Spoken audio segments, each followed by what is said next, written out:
आज जिस इंजेक्शन के बारे में आपको बताएंगे वो लिंकोसिन है जी। लिंकोमाइसिन इसका जो फार्मूला है, एंटीबायोटिक है ये। और ये जो है ये 600 mg और 300 mg 2 ml में आता है जी। और ये फाइज़र कंपनी का जो है ना लिंकोमाइसिन है। और इसका जो है ना 5 इंजेक्शन एक डब्बी में होते हैं। और इसकी डिटेल आपको बताते हैं। बोन हड्डियों की सोजन और बोन इन्फेक्शन के लिए इस्तेमाल किया जाता है। उसके अलावा चेस्ट इन्फेक्शन, गले की इन्फेक्शन और टांसल वगैरह के लिए ये इस्तेमाल किया जाता है। उसके बाद इसका इस्तेमाल किया जाता है यूट्रस के रिलेटेड इन्फेक्शन जितने भी हैं उसके लिए, और पेल्विक इन्फेक्शन के लिए इसको यूज़ किया जाता है। ऑपरेशन या बेबी बर्थ के बाद इन्फेक्शन जो होता है उसके लिए भी इसको इस्तेमाल किया जाता है। उसके बाद बैक्टीरियल इन्फेक्शन, जितने भी बैक्टीरियल इन्फेक्शन हैं उसको ये ट्रीट करता है। ज़ख़म, पस वगैरह जो हो जाती है, कोई ज़ख़म जो है ना उस पर बैक्टीरिया जो है ना वो आ जाता है, उसके लिए ये ट्रीट करता है। उसके अलावा उसके बाद इसको IM यूज़ किया जा सकता है। इसके यूजेस में IM इंट्रामस्कुलर, ये आप बाजू के मसल में यूज़ कर सकते हैं और बटक के जो है ना मसल में आप इसको यूज़ कर सकते हैं। मसल में यूज़ करने से आपको इंजेक्शन वाली जगह पे रैशेस हो सकते हैं।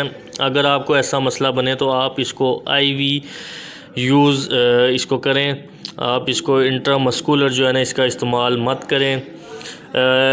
IV जो है ना इसका इंट्रामस्कुलर में आप इसको डायरेक्ट इंसर्ट कर सकते हैं और किसी भी इन्फ्यूजन के बगैर इसको जो है ना डायरेक्ट आप IV जो है ना वो पेशेंट को दे सकते हैं। मुख्तलिफ़ इसकी डोजेज होती हैं। IV IM की जो है ना ये डोजेज इनकी मुख्तलिफ़ हैं। और इसका जो है ना साइड इफ़ेक्ट जो है ना, हम इसके साइड इफ़ेक्ट की बात करें तो इसके साइड इफ़ेक्ट में जो आ जाता है इसमें मोशन लग सकते हैं पेशेंट को। और इसको इंजेक्शन वाली साइड पे जो है ना एलर्जी हो सकती है।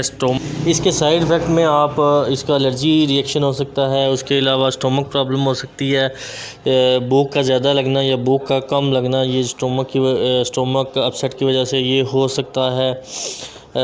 उसके अलावा प्रेगनेंसी में और CKD जो किडनी क्रोनिक डिजीज़ है उसमें, लीवर के जो पेशेंट हैं उसमें, और बहुत ही जो वीक पेशेंट हैं जिनको बहुत ज़्यादा वीकनेस है और उनको जो है ना ये डॉक्टर की प्रिस्क्रिप्शन के बगैर बिल्कुल इस्तेमाल नहीं करना चाहिए। IV IM डोजेज इसकी मुख्तलिफ होती है और ये एज के हिसाब से होती है।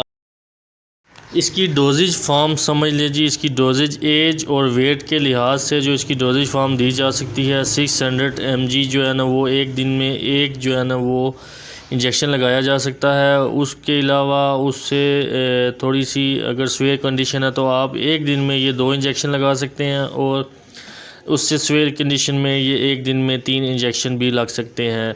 छोटी एज 12 से 16 या 18 साल की उम्र तक या वीक पेशेंट में ये 300 mg 300 mg जो है ना ये एक टाइम या सुबह शाम ये लग सकता है। और इसकी जो डोजेज है जो इसकी वो 10 ml पर 1 kg है, यानी कि 10 ml के हिसाब से आप पर kg के हिसाब से 10 ml आप काउंट करके पेशेंट को दे सकते हैं।